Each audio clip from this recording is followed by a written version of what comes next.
अमृता जी नमस्कार। नमस्कार मोदी जी। आपका बहुत आभारी हूँ। आप मुझे चांस दिए हैं लोगों की सेवा करने के लिए। हम 100% कोशिश करेंगे।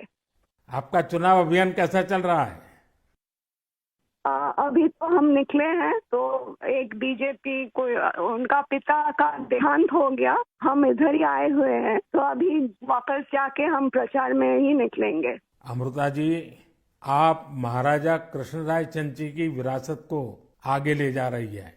एक बात आपको हम शेयर करना चाहेंगे। हम क्या कह सकते हैं? जी जी जरूर, मुझे अच्छा लगेगा। ये जो महाराजा कृष्णचंद्र का हम फैमिली है तो उसका भी ये लोग विरोध कर रहे हैं। क्या बोल रहे हैं कि वो ब्रिटिश के साथ साथ दिया था, फिर वो मैंने हम लोगों को गद्दार समझते हैं। क्यों किया वो नहीं बोल रहा है। इतना जमीन दान किया, इतना सब लोगों के लिए किया, भलाई के लिए किया, वो सब नहीं बोल रहे हैं। लेकिन क्या बोल रहे हैं तो हम बोला कि क्यों किया ऐसा महाराजा कृष्णचंद्र। अगर नहीं करते तो हमारा सनातन धर्म तो पूरा खत्म हो जाता है कि नहीं। तो वो बात है क्योंकि तब का वो जो नवाब थे सिराजुद्दौला, तो वो तो बहुत अत्याचारी भ्रष्टाचारी थे। तो उसीलिए उन्होंने तो अकेला नहीं किया, बहुत सारे राजाओं के मिलन हुआ, उसके बाद सभी ने किया। जगत सेठ भी थे और राजाओं थे। तो उसी सभी के मेहनत से ये काम सफल हुआ। तो अगर नहीं होता आज हम हिंदू नहीं रह पाते। हमारा भाषा दूसरा होता, हमारा वेशभूषा एकदम अलग होता और सभी अलग हो जाते। हम तो दूसरों के अधीन रहते ना, यही बात है। अमृता जी, बचपन में हमारे यहाँ हम लोगों को जो पढ़ाया जाता था उसमें कृष्णचंद्र राय की समाज सुधार का काम, बंगाल के विकास का काम, बंगाल के विकास के मॉडल, ये सब सुनने को मिलता था बचपन में। अब देखिए, ये वोट बैंक की राजनीति करने वाले लोग हैं तो बहुत ही अनाप शनाप आरोप लगाएंगे और 300 साल पहले की घटना निकालेंगे, 200 साल पहले की घटना निकालेंगे और बदनाम करने का प्रयास करेंगे। वे एकदम खुद सही बात अपने है। जो वर्तमान पाप है हाँ उसको छिपाने के लिए वो हाँ ऐसी चीजें ढूंढते रहते हैं।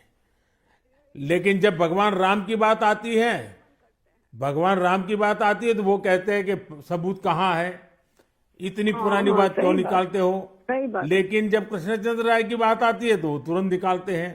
तो इस प्रकार हाँ से उनके दोगलापन होता है और आपको हाँ। इसका बिल्कुल मन में प्रेशर नहीं लेना चाहिए। नहीं आपने नहीं, हम तो लेते भी बंगाल नहीं है। का उज्जवल भविष्य और आपका हाँ स्वयं का जीवन भी लोगों के लिए रहा है। हाँ जी। और आपके सामने बंगाल की विरासत को बचाने की भी चुनौती है। और एकदम आप इसे सही बात। कैसे देख रही हैं आप? हम पॉजिटिवली देख रहे हैं। हमारा लड़ाई जो है लोगों का सेवा के लिए है, करप्शन हटाने के लिए है और वंचित लोगों के उपकार में आने के लिए है। आपने देखा होगा इन दिनों लड़ाई दो खेमों में बट गई है। एकदम। एक हमारा खेमा है जो इस देश से भ्रष्टाचार को मिटाने के लिए कदम उठा रहा है, और दूसरा हमारे सामने वाला खेमा है वो भ्रष्टाचारियों को बचाने के लिए इकट्ठे होना, एक दूसरे को बचाने के लिए लड़ाई लड़ना, आरोप करना। और जिन्होंने पहले खुद ने आरोप किए थे वो भी उनको बचाने में लग गए हैं। यानी उनके लिए देश उनकी प्राथमिकता नहीं है, सत्ता ही उनकी प्राथमिकता है। और इसलिए चुनाव में हमने भ्रष्टाचार मुक्त भारत बनाने के लिए लड़ना ही लड़ना है, क्योंकि हमारे देश के युवाओं का भविष्य उज्जवल बने। इसलिए भ्रष्टाचार से मुक्त देश होना ही चाहिए। आपको देखकर ही हम आए हैं। जी अमृता जी, मैं बहुत आपका आभारी हूँ, क्योंकि हमारी टोली को आपने जब ये बताया तो मुझे जरूर लगा कि मुझे एक बार आपसे बात करनी चाहिए।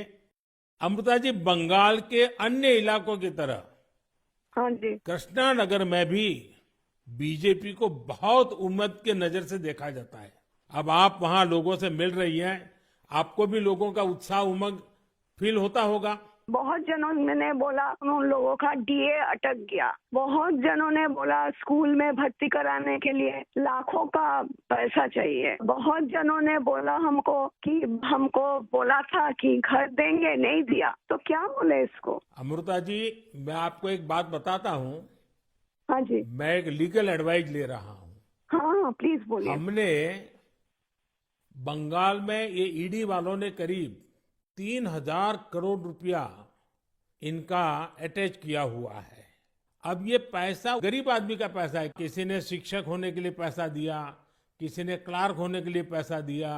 वो सभी लोग जानते हैं। वो एकदम फेडअप हो गया, एकदम हाल छोड़ दिया। हम जो देख रहे हैं टीएमसी के ऊपर बहुत लोग नाराज है क्योंकि ये सब बहुत अत्याचार हो रहा है। तो मैं जो लीगल एडवाइस ले रहा हूँ, तो मेरी इच्छा ये है, अगर मुझे लीगल एडवाइस मिलेगी तो नई सरकार बनते ही जो भी कानूनी प्रावधान करना पड़ेगा, कुछ नियम बनाने पड़ेंगे, तो मैं ये जो 3,000 करोड़ रुपया है, जो गरीब लोगों का पैसा है और जिसने इस प्रकार का पैसा रिश्वत में दिया है, उन सबको मैं वापस पैसा करना चाहता हूं।